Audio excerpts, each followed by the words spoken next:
बहराइच के अंदर जो दंगा हुआ, वो दंगे के पीछे कौन था? एक सीसीटीवी फुटेज आपको दिखाने वाला हूं, और सीसीटीवी फुटेज आप देखेंगे तो पूरी कहानी आपके समझ में आ जाएगी। याद है आपको, 2 दिन पहले मैंने आपको खबर दिखाई थी जिसमें भास्कर ने एक स्टिंग ऑपरेशन किया था, और उसमें 2 उपद्रवियों ने कबूल किया था कि दंगा फैलाने के लिए पुलिस ने खुद कहा था। पुलिस ने कहा था 2 घंटे के लिए हम हट रहे हैं, आप जितना मर्जी दंगा करना चाहते हो कर लो। और उसके बाद में उन 2 उपद्रवियों पर एफआईआर हो गई, पुलिस उनको उठा ले गई। लेकिन सच्चाई को कब तक आप दबाएंगे?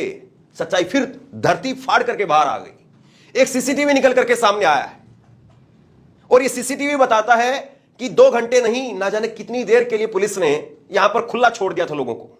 याद है ना आपको असदुद्दीन ओवैसी के छोटे भाई के एक बयान को, जिसमें वो कहते 5 मिनट के लिए पुलिस हटा लो फिर बताते हैं। उसको पूरा मीडिया चलाता है, लेकिन बहराइच के दंगे को लेकर के मीडिया कितना उस पर जो है वो जांच कर रहा है, कितना उस पर ट्रायल कर रहा है, कितनी उस पर जो है वो स्टोरी कर रहा है। ये सीसीटीवी देखिए, आप सीसीटीवी फुटेज देखिए, और सीसीटीवी फुटेज के अंदर साफ तौर पर दिखाई दे रहा है कि एक नीले रंग की कार सड़क से किनारे किसी ने अपनी दुकान मकान के आगे खड़ी की हुई है, और ऊपर लोहे की जो चद्दर लगी हुई है उसमें जो झंडे नजर आ रहे हैं, उस झंडे से साफ तौर पर पता चल रहा है कि यह किसी मुसलमान की दुकान है या मकान है, और उसके बाहर यह नीले रंग की गाड़ी खड़ी हुई है। और कमाल की बात यह है कि ये लोग जो अपने आप में दुर्गा मां की मूर्ति के विसर्जन के लिए लोग निकले हैं, उन लोगों को ना जाने इस कार में क्या दिखाई दे रहा है। जरा इस वीडियो को फास्ट फॉरवर्ड कीजिए, इसकी स्पीड थोड़ी बढ़ा दीजिए, और इसकी स्पीड बढ़ा करके देखिए आप। ऐसा लग रहा है कि जो भी आदमी वहां आ रहा है वो 2 डंडे मार करके ही जा रहा है। मतलब कि पता नहीं उस कार में ऐसा क्या दैवीय शक्ति आ गई है, उन लोगों को ऐसा क्या भर दिया गया दिमाग के अंदर कि मुसलमानों की गाड़ियों को आप तोड़ोगे तो आपको अमृत फल मिलेगा, आपकी जीवन जो है वो अमर हो जाएगी।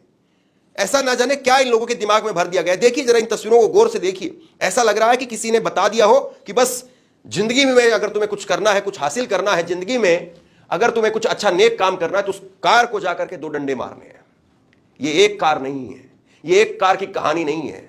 और बाद में जब ये सीसीटीवी फुटेज जब खत्म होती है तो दिखाई देता है कि इसकी पेट्रोल की टंकी को तोड़ करके और उसमें कपड़ा डाल करके इसमें आग लगाने की भी कोशिश की गई है, लेकिन इससे आगे सीसीटीवी कैमरे की फुटेज नहीं है, क्योंकि सीसीटीवी कैमरा को तोड़ दिया गया।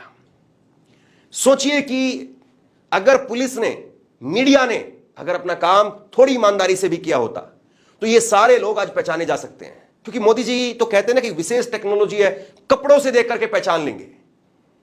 ये सीसीटीवी फुटेज में सब कुछ दिखाई दे रहा है, कपड़ों से सब कुछ पहचाना जा सकता है कि ये कौन लोग हैं। चेहरे दिखाई दे रहे हैं। क्या योगी आदित्यनाथ के बुलडोजर में 56 इंच की छाती लगी है क्या कि वो इनके घरों पर बुलडोजर चला सके? यहां पर खुलेआम जो कार किसी को कुछ नहीं कह रही है, एक निर्जीव चीज है जिसमें जान भी नहीं है, जो मुसलमान और हिंदू में भी नहीं आती है, लेकिन उसको भी कार को बेकार कर दिया गया, तोड़ तोड़ करके उसका डिब्बा बना दिया गया। इनके घरों पर बुलडोजर चलेगा? और फिर अखिलेश यादव जो बात कह रहे थे कि ये जो बहराइच का दंगा है ये पुलिस ने ही कराया है, भाजपा ने ही कराया है, तो फिर बताइए वो बात झूठ कहां थी? पुलिस वाले कहां थे? बेखौफ होकर के इस तरह से भीड़ वहां से डंडे मार रही है, चुन चुन करके लोगों के घरों को, दुकानों को, मकानों को निशाना बनाया जा रहा। पुलिस क्या कर रही है? 2 दिन पहले ऐसी एक खबर छपी थी भास्कर में, बहराइच हिंसा, उपद्रवी बोले 2 घंटे पुलिस वाले हट गए थे, लोगों ने गद्दारी की, नहीं तो महराजगंज खत्म हो गया होता।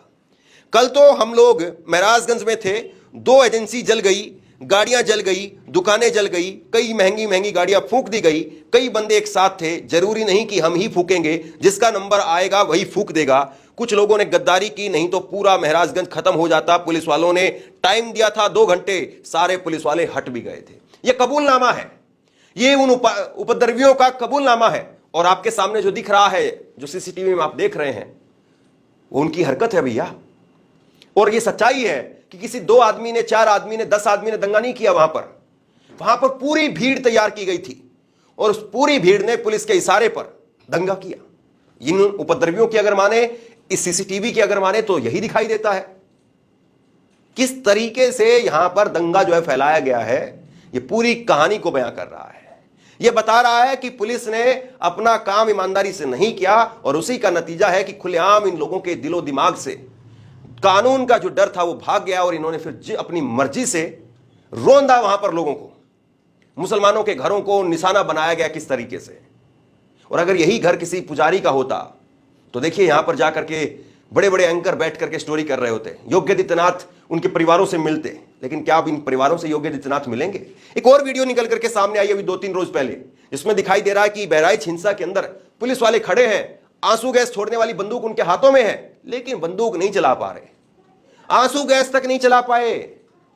भीड़ उनके छाती पर चढ़ती हुई आ रही थी, लेकिन वो डंडे के इशारे से चलो भागो चलो भागो, जैसे कुत्ते को भगा रहे हो डंडा ले करके दूर से, ऐसे चलो भागो ऐसे कर रहे थे। जब कुत्ता भी आदमखोर हो जाए तो उस पर डंडा चलाना पड़ता है। और पुलिस को तो ये पूरी तरीके से अधिकार मिला हुआ है कि अगर कोई कानून व्यवस्था को आपके सामने अपने हाथ में ले ले तो फिर आपको अपना